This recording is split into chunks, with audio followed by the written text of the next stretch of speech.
Welcome to our channel, and today's topic is female reproductive system. So in female reproductive system we have to learn about three things. First is internal genitalia, this one. Second is external genitalia, and the third is our accessory glands. So what is internal genitalia? The organs which are present inside the female body.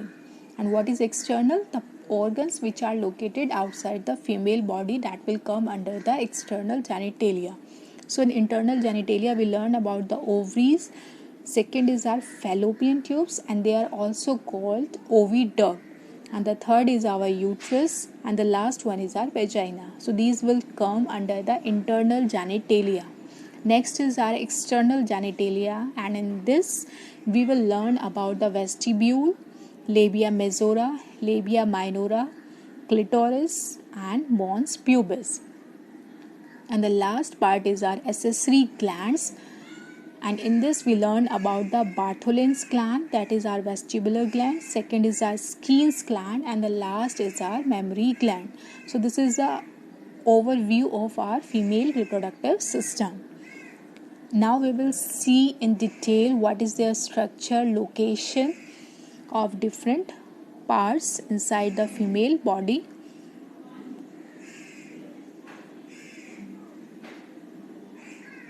So this is the diagrammatic representation of female reproductive system. In this, first we will see these oval shaped structure. These are our ovaries. One pair of ovaries present, and these are oval in shape, and you can also say these are almond in shape. And if we talk about the location, so these are located inside the abdomen, but in the lower abdomen, that is the pelvic region. Next part is our fallopian tube, and this fallopian tube is a long tube-like structure, and it is a ciliated one. Inside it, what is present? A cilia is present, and at the top, or you can say at the initial point, what is present? Some finger-like projections are present, and these are called our fimbriae. So this fallopian tube is divided into three parts. First part is called the infundibulum. This broad funnel shaped structure is called the infundibulum, and its opening is called the ostium. So as the ova is released by these ovaries, because these are the primary sex organ and they are going to form the ova. So as the ova is released, that will be collected by these finger-like projections and transferred inside this fallopian tube. So this is the function of this fimbriae. And what is the function of cilia? It will help in the movement of ova, because the ova is non-motile. So this is the first part of fallopian tube, that is the infundibulum. Next part is our ampulla. You can see this long tube-like structure is ampulla, and it is the site of fertilization, where the fertilization will occur. And this narrow last part is our isthmus. So these are the three parts of fallopian tube. So the main function of fallopian tube is fertilization here, and at what point or what place? Ampulla. Here the male and the female gamete fuse and forms a zygote. So the next part is our uterus, and this uterus, if you see here, is a dome shaped structure is there, and that is connected to both the fallopian tubes, and it is called fundus. So the first part of uterus is called the fundus, and it is connected to both the fallopian tubes. And the main body of this uterus, you can see here this, if you see, you will notice that it looks like a inverted pear.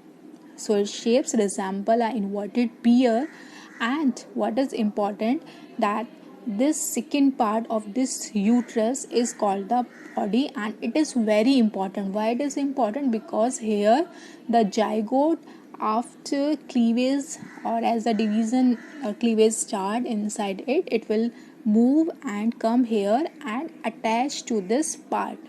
So you can say the implantation occur inside the uterus in the body region.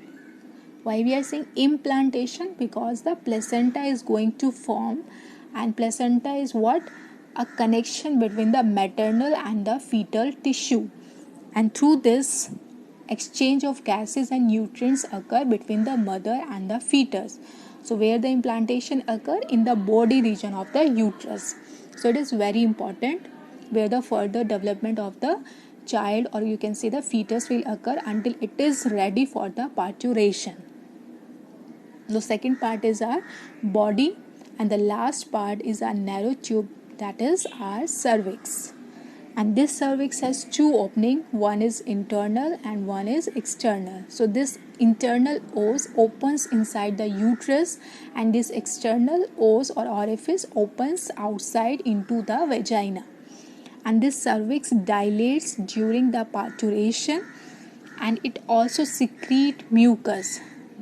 This cervix is also glandular, and that's why it is going to secrete the mucus. Next part is our vagina. You can see here this structure, that is our vagina, and it is also called birth canal because the child will come out through this passage, and it is made up of flexible fibromuscular tissue. Why it is flexible? Because it has to expand during the parturition. And one interesting thing about vagina is its lining, its internal structure, internal surface is lined by, or you can say stored, glycogen, and that glycogen is converted into a acidic substance by some bacteria, because bacteria are present in this vagina. What are those bacteria? Lactobacilli.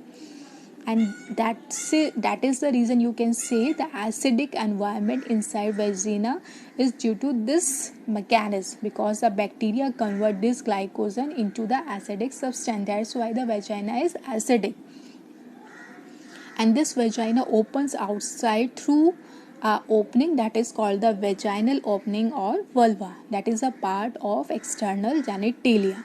So this is the overview of our female reproductive system.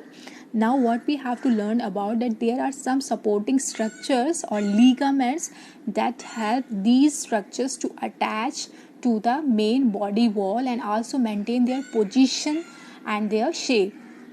So you can see here I have mentioned first is our ovarian ligament. This small structure is our ovarian ligament, and this attaches this ovary to the uterus. So this is our first ligament, that is our ovarian ligament. Second, you can say this large one, this pink structure, you can say here I have shown only one. So this is our broad ligament, and it is one of the most, or you can say the largest ligament in female reproductive system, and it is associated with all the three important parts of female reproductive system, that is the uterus, ovary, and this fallopian tube. And its function is to maintain the shape of uterus, and it also attach this uterus to the abdominal wall. So this is important for this uterus, this broad ligament. There are other ligaments also. You can see at the top there is a suspensory ligament here, and this ligament attach this ovary to the lateral body wall. So there is another ligament present to this ovary, and it will going to help it to attach to the lateral body wall. So this is the second ligament of ovary, and the third is our mesovarium. You can see at the top here, this is a mesovarium, and because of that this ovary is connected to the dorsal body wall. So there are three ligaments associated with this ovary. One is ovarian ligament, second suspensory ligament, and the third is mesovarium. I hope this video will help you, and if it help you, please like and subscribe our channel. Thank you. See you in next lecture.